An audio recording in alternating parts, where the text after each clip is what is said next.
Coco Gauff shocking record. WTA double fault leaders and unwanted milestone revealed.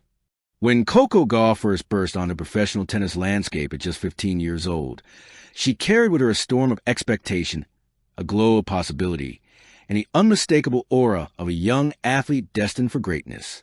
By the age of 19, she had already become a Grand Slam champion, a cultural icon, and an inspiration to millions of girls across the globe. Yet even legends in motion encounter shadows on their path. And in 2025, one of Coco Gauff's most unexpected headlines didn't come from a trophy lift or a statement victory. Instead, it came from an unwanted milestone, her shock rise to the top of the WTA double fault leaderboard. The news rippled through the tennis world like a cold gust on a warm summer afternoon. Analysts blinked in disbelief. Fans whispered with concern. Critics sharpened their commentary. And Coco, competitive, honest, and deeply self-aware, felt the weight of every statistic. But like every chapter in her story, this one was more complex, more human, and far more inspiring than a number on a scoreboard, a season of power, pressure, and paradox. At first glance, the double fault statistic felt staggering. How could a player known for her athleticism, her poise, and her clutch performances suddenly lead the tour in unforced service errors? But tennis seasons are mosaics, tiny fragments of triumph, growth, frustration, and reinvention. Coco's 2025 season had been exactly that. After her meteoric 2023 U.S. Open triumph and her deep runs through 2024, expectations were sky high. Every tournament she entered came with a whisper. Is this the one she dominates from start to finish? Every service game carried the weight of millions of eyes. Every second serve was a test of courage and instinct. In a sport where milliseconds matter, even the slightest mechanical shift can spark a cascade of inconsistency.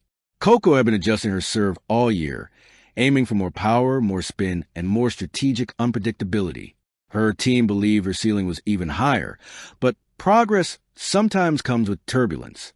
And so, double faults crept in. At first, just a handful. Then more noticeable clusters, then patterns. By mid-season, statisticians could no longer ignore what was now a storyline. Coco Gauff was climbing the wrong leaderboard. Media reactions, shock, concern, and misinterpretation. The headline dropped. WTA double fault leader. Coco Gauff's unexpected milestone. Some outlets framed it as a crisis. Some treated it as a curiosity. Others used it as ammunition against her evolving serve mechanics. But the one reaction that mattered most came from Coco herself.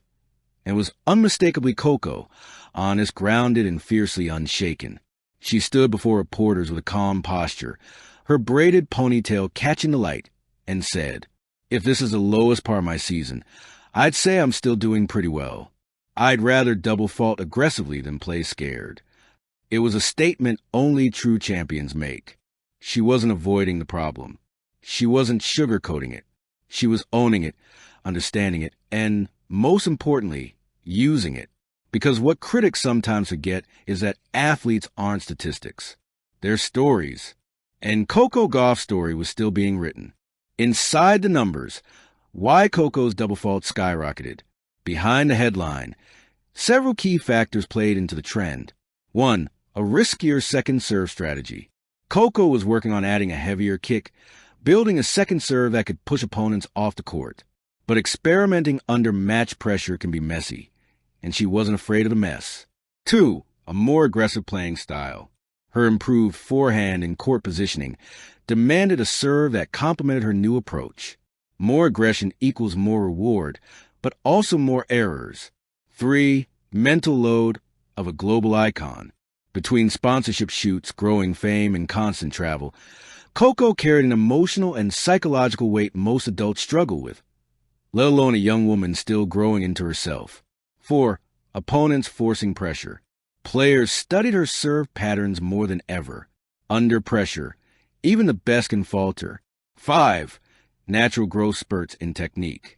Every elite athlete hits phases where old mechanics no longer align perfectly with a developing body or evolving strategy.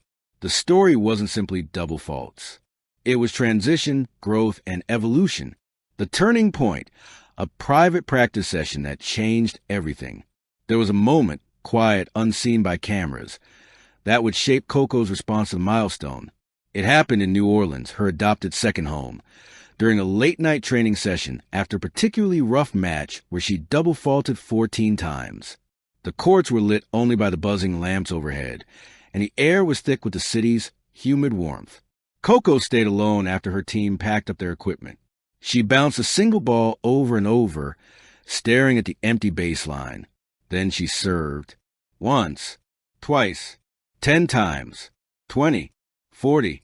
By the time her mother Candy returned, worried that she hadn't come inside yet, Coco was drenched in sweat, her towel abandoned on the bench, and her eyes fixed on the service line. "I don't care if I double fault 1,000 times," she said quietly. "I'll fix this. I always do." It wasn't anger. It wasn't self-doubt. It was resolve. And that was the moment her season began to change. What fans didn't see, the work behind the scenes. The next several weeks became a grind. Daily serve sessions. Over 500 serves a day, adjusting toss height, rhythm, shoulder alignment. Biomechanics review. High-speed camera analysis showed a slight wrist delay on second serves. Sports psychology sessions. Not because Coco was struggling mentally, but because she wanted to sharpen her focus under pressure. Strategic adjustment. Instead of going for high-risk zones at 30 to 30, she practiced safer patterns. Rebuilding confidence. The serve is 40% mechanics, 60% belief. Coco worked on both. It wasn't glamorous.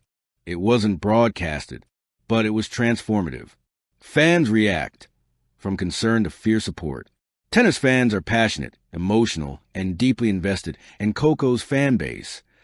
The bigger picture, why this unwanted milestone matters. In the long run, Coco Gauff leading the WTA's double fault list wasn't tragedy. It was a testament to her courage, because playing safe was never who she was.